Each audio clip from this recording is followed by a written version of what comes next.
नींद खुली तो एकदम से चौंका। सन्नाटा बहरा कर देने वाला था। मुझे तो शहर के शोर से, खिड़की के बाहर जिंदगी की गूंज से आदत थी। अब कुछ भी नहीं था। एक खालीपन जो खुद आवाज को निगल गया था। मैंने अपना रेडियो चालू किया, किसी भी आवाज की, किसी भी आवाज की उम्मीद में, बस खरखराहट। मैंने अपना फोन ट्राई किया, स्क्रीन टूटी हुई थी पर झिलमिला रही थी। मैं अकेला था। अपनी खोज जारी रखी। मैंने एक पुरानी जीप, जिसका टैंक चमत्कारिक रूप से भरा हुआ था, को अपने घर में बदल दिया। मैंने पूरे देश में गाड़ी चलाई। नजारा वीरान था, बस खाली शहर और सुनसान हाईवे। मैंने जहां भी गया, दीवारों पर, खाली कारों पर, खाली हाईवे की टूटी हुई डामर पर, हर जगह संदेश छोड़े। मैंने महामारियों, प्राकृतिक आपदाओं, एलियन आक्रमणों पर किताबें पढ़ डाली। मुझे एक स्पष्टीकरण की उम्मीद थी, एक कारण जो इस कुचल देने वाली अकेलेपन को सहनीय बना सके। लेकिन किताबों ने कोई जवाब नहीं दिया, बस और सवाल खड़े किए, जो मेरे एकांत के सन्नाटे में गूंजते रहे। अपने दिन कामों में लगा दिए, अपने मन को व्यस्त रखा, उस कुतरने वाले अकेलेपन को दूर भगाया जो मुझे निगलने की धमकी दे रहा था। लेकिन हर रात विशाल, उदासीन आकाश के नीचे अकेलापन लौट आता था। मैं सन्नाटे के समुद्र में बहता हुआ एक आदमी था, अपने अतीत के मलबे से चिपका हुआ था, उस बचाव की उम्मीद कर रहा था जो कभी नहीं आया।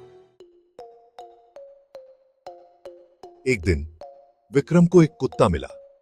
वह छोटा सा, पतला सा जानवर था, एक कार के नीचे छिपा हुआ था।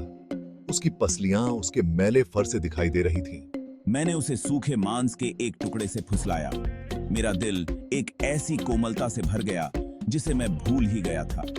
मैंने उसका नाम होप रखा। वह मेरी परछाई बन गई, खामोश दुनिया में मेरी साथी। मैंने उसे ट्रिक्स सिखाई, उसके साथ वीरान पार्कों में फेज खेला और उसके बिना शर्त प्यार में एक अजीब तरह की शांति पाई। मैंने फिर से पेंटिंग शुरू कर दी, इस बार दूसरे बचे लोगों के लिए नहीं, बल्कि अपने लिए। मुझे एहसास हुआ कि जिंदगी खुशी के पल खोजने के बारे में है, निराशा का सामना करते हुए भी। मुझे अपनी त्वचा पर सूरज की गर्मी में, पके टमाटर के स्वाद में, एक आवारा कुत्ते के बिना शर्त प्यार में खुशी मिली। उसे रचना के कार्य में खुशी मिली, ब्रश को कैनवास पर रखने और अपने भीतर के खालीपन को कुछ ठोस और वास्तविक में बदलने के सरल कार्य में। साल बीत गए।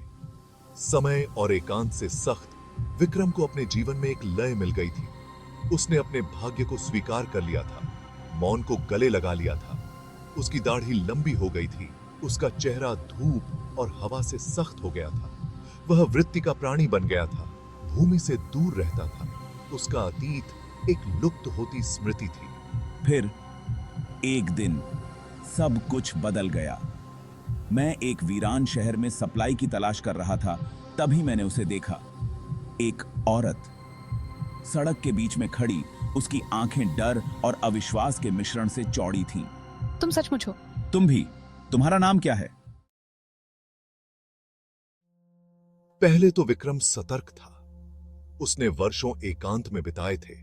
उसका दिल नुकसान के दर्द के खिलाफ बख्तरबंद था। लेकिन माया ने अपनी शांत शक्ति और अपनी संक्रामक हंसी से धीरे धीरे मेरे बचाव को तोड़ दिया।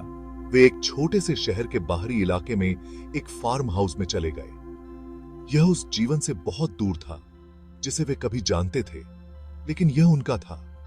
उन्होंने जमीन जोती, फसलें बोईं और जानवर पाले। विक्रम के विपरीत मैं अन्य बचे लोगों को खोजने की उम्मीद से चिपकी हुई थी।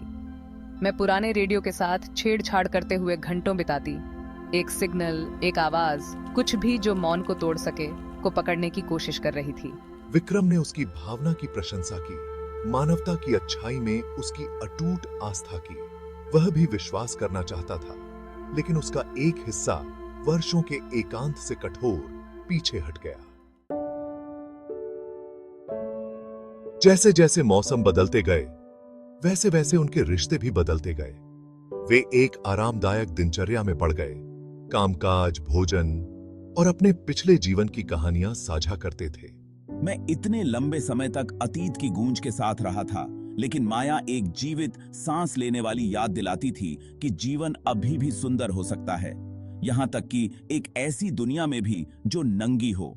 विक्रम, क्या तुम कभी सोचते हो परिवार के बारे में? विक्रम का दिल धड़क गया। मैंने माया को देखा। उसकी आंखें सूर्यास्त के मरते हुए अंगारों को दर्शा रही थीं और एक ऐसी लालसा देखी जो मेरी अपनी ही थी। मैंने एक ऐसी महिला को देखा जो जो नन्हे मुन्नों के पैरों की आहट के लिए तरस रही थी, हमारे घर में गूंजती हंसी की आवाज के लिए, एक ऐसी दुनिया में जीवन की निरंतरता के लिए जो खत्म होने पर आमादा थी। और उस पल में विक्रम ने महसूस किया कि शायद वे अपनी दुनिया में नया जीवन लाने का कोई रास्ता खोज सकते हैं। जैसे ही विक्रम ने माया के साथ भविष्य के विचार का मनोरंजन करना शुरू किया, भाग्य ने उन्हें एक करवट दी। बचे लोगों का एक समूह उनके खेत पर ठोकर मार गया, जिसका नेतृत्व उमर कर रहा था। उनके आगमन ने उस शांतिपूर्ण बुलबुले को चकनाचूर कर दिया जो विक्रम और माया ने बनाया था। बचे लोगों में आयशा भी थी, जो अपने पिछले जीवन में डॉक्टर थी। माया आयशा के प्रति विक्रम के आकर्षण को भांपते हुए अपने आप में सिमट गई। एक शाम विक्रम ने माया के सामने अपनी भावनाओं को स्वीकार कर लिया। उसने उसे आयशा के प्रति अपने आकर्षण के बारे में बताया। माया धैर्यपूर्वक सुनती रही। उसका चेहरा स्थिरता का मुखौटा था। जब विक्रम समाप्त हो गया तो उसने बस सिर हिलाया और चली गई। विक्रम ने खुद को दोराहे पर पाया। एक तरफ माया थी, वह महिला जिसने उसे निराशा से बचाया था, जिसने उसे फिर से प्यार करना सिखाया था, जो परिचितता के आराम और उनके साझा अतीत की सुरक्षा का प्रतिनिधित्व करती थी। दूसरी ओर आयशा थी, एक महिला जो उस दुनिया का प्रतिनिधित्व करती थी जिसे उसने खो दिया था। संभावनाओं की दुनिया, बौद्धिक उत्तेजना की, एक अलग तरह के संबंध की। उन्होंने आयशा के साथ दर्शन, साहित्य और मानवता के भविष्य के बारे में जोशीले वाद विवाद में संलग्न हुए। उनकी बातचीत उस दुनिया के लिए एक जीवन रेखा थी जिसे उसने सोचा था कि वह हमेशा के लिए खो चुका है। उसने माया की आंखों में दर्द देखा। हर बार जब उसने आयशा के साथ हंसी साझा की, हर बार जब वह उसके साथ बातचीत में थोड़ी देर रुकता। जैसे जैसे दिन हफ्तों में बदलते गए, विक्रम ने महसूस किया कि उसकी अनिर्णय की स्थिति दोनों महिलाओं को चोट पहुंचा रही है। वह अतीत को थामे हुए था, भविष्य को अपनाने से डरता था। वह डर को अपनी पसंद को निर्धारित करने दे रहा था, खुद को और उन महिलाओं को खुशी के मौके से वंचित कर रहा था जिनकी वह परवाह करता था। एक दिन विक्रम ने माया को एक बैग पैक करते हुए पाया। तुम कहां जा रही हो? उसने पूछा। उसकी आवाज मुश्किल से फुसफुसाहट थी। मैं यहाँ नहीं रह सकती विक्रम, उसने जवाब दिया। उसकी आवाज अनसुनी आंसुओं से कांप रही थी।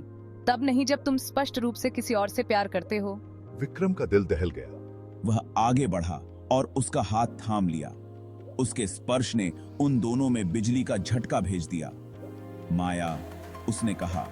उसकी आवाज भावना से भरी हुई थी। मैं आयशा से प्यार नहीं करता।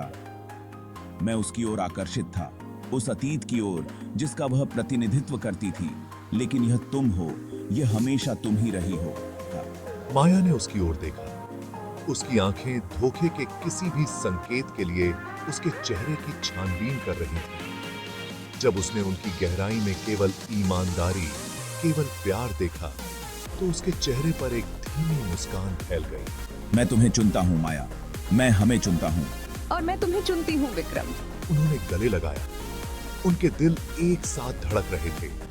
भविष्य में जो कुछ भी था उसका सामना करने के लिए तैयार थे। विक्रम और माया हाथ में हाथ डाले खड़े थे। अपने खेत के ऊपर सूर्योदय देख रहे थे। अन्य बचे लोगों के आगमन ने उनके जीवन में अराजकता और अनिश्चितता ला दी थी, लेकिन यह स्पष्टता भी लाई थी। विक्रम ने महसूस किया था कि प्यार साझा यादों या बौद्धिक उत्तेजना के बारे में नहीं है, बल्कि साहचर्य के शांत आराम के बारे में है। उन्होंने भविष्य को अपनाने का फैसला किया था, अन्य बचे लोगों के साथ एक नया समुदाय बनाने का। वे निस्संदेह चुनौतियों का सामना करेंगे, लेकिन वे उनका सामना एक साथ करेंगे। जैसे ही सूरज आकाश में ऊंचा चढ़ता गया, विक्रम ने माया को देखा। उसका चेहरा प्यार और आशा से चमक रहा था। उसने प्यार को चुना था, उसने परिवार को चुना था, उसने एक ऐसी दुनिया में आशा को चुना था जो उसे बुझाने के लिए दृढ़ थी।